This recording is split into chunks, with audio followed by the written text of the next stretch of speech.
I'm the Programs Outreach and Youth Services Manager here at Monterey County Free Libraries. Thank you for joining me today for another Halloween reading. Today I am going to be reading you the short story, The Vacant Lot by Mary E Wilkins Freeman. When it became generally known in Townsend Center that the Townsends were going to move to the city, there was great excitement and dismay. For the Townsends to move was about equivalent to the towns moving. The Townsend ancestors had founded the village 100 years ago. The first Townsend had kept a wayside hostelry for man and beast known as the Sign of the Leopard. The signboard on which the leopard was painted a bright blue was still extant, and prominently so, being nailed over the present Townsend's front door. This Townsend by name, David, kept the village store. There had been no tavern since the railroad was built through Townsend Center in his father's day.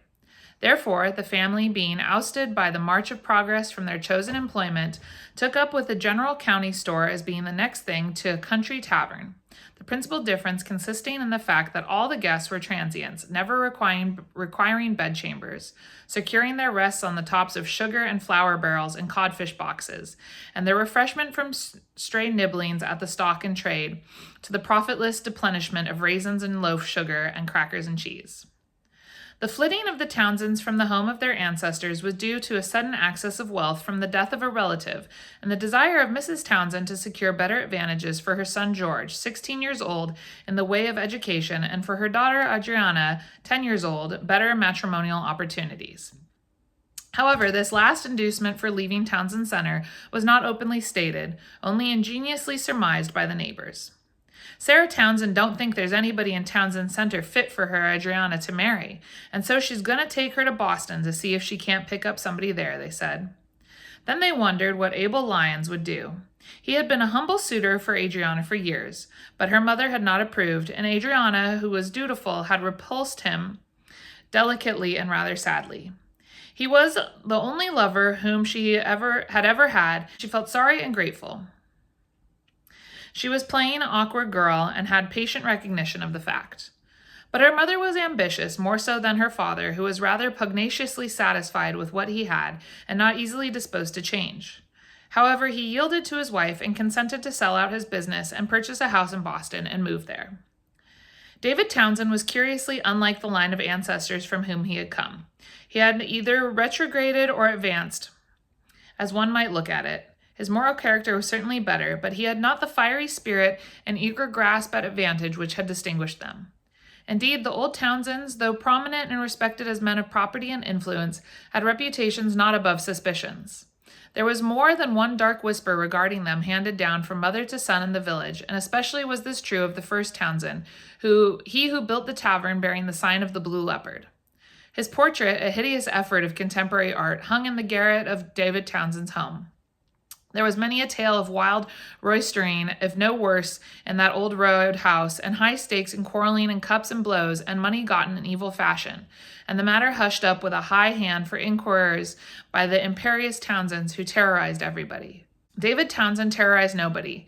He got his little competence from his store by honest methods, and exchanging of sterling goods and true weights for country produce and country shillings.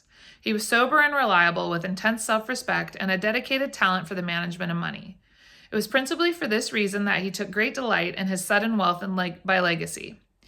He had thereby greater opportunities for the exercise of his native shrewdness and bargain.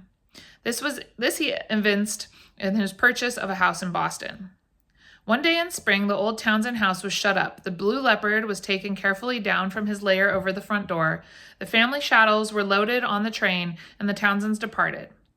It was a sad and eventful day for Townsend Center. A man from Barr had rented the store. David had decided at the last not to sell, and the old familiars congregated in melancholy fashion and talked over the situation. An enormous pride over their departed townsman became evident. They paraded him, flaunting him like a banner in the eyes of the new man. David is awful smart, they said. There won't nobody get the better of him in the city if he has lived in Townsend Center all his life. He's got his eyes open. Know what he paid for his house in Boston?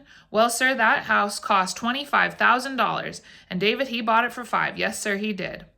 Must have been some out about it, remarked the new man, scowling over his counter. He was beginning to feel his disparaging situation. Not an out, sir. David, he made sure on it. Catch him getting bit?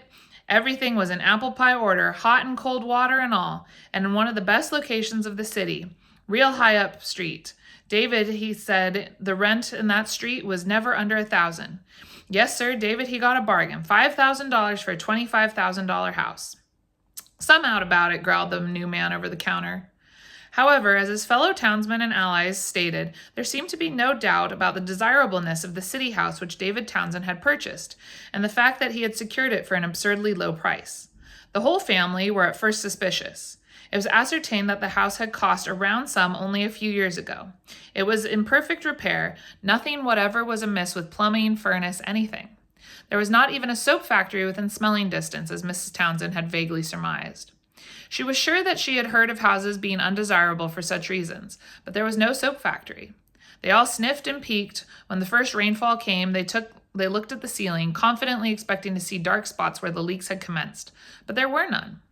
They were forced to confess that their suspicions were allayed, that the house was perfect, even overshadowed with the mystery of a lower price than it was worth.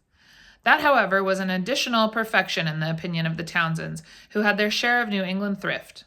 They had lived just 1 month in their new house and were happy, although at times somewhat lonely from missing the society of Townsend Center when the trouble began. The Townsends, although they lived in a fine house in a genteel, almost fashionable part of the city, were true to their antecedents and kept, as they had been accustomed, only one maid. She was the daughter of a farmer on the outskirts of their native village, was middle-aged, and had lived with them for the last 10 years. One pleasant Monday morning, she rose early and did the family washing before breakfast, which had been prepared by Mrs. Townsend and Adriana, as was their habit on washing days. The family were seated at the breakfast table in their basement dining room, and this maid, whose name was Cordelia, was hanging out the clothes in the vacant lot. This vacant lot seemed a valuable one, being on a corner. It was rather singular that it had not been built upon. The Townsends had wondered at it and agreed that they would have preferred their own house to be there. They had, however, utilized it as far as possible with their innocent rural disregard of property rights and unoccupied land. "We might just as well hang out our washing in that vacant lot," Mrs. Townsend had told Cordelia the first Monday of their stay in the house. "Our little yard ain't half big enough for all our clothes, and it is sunnier there, too." So Cordelia had hung out the wash there for 4 Mondays, and this was the 5th. The breakfast was about half finished. They had reached the buckwheat cakes, when this maid came rushing into the dining room and stood regarding them, speechless, with a countenance indicative of the utmost horror. She was deadly pale. Her hands, sodden with soap suds, hung twitching at her sides in the folds of her calico gown. Her very hair, which was light and sparse, seemed to bristle with fear. All the Townsends turned and looked at her. David and George rose with a half-defined idea of burglars. "Cordelia Battles, what is the matter?" cried Mrs. Townsend. Adriana gasped for breath and turned as white as the maid. "What is the matter?" repeated Mrs. Townsend, but the maid was unable to speak. Mrs. Townsend, who could be peremptory, sprang up, ran to the frightened woman, and shook her violently.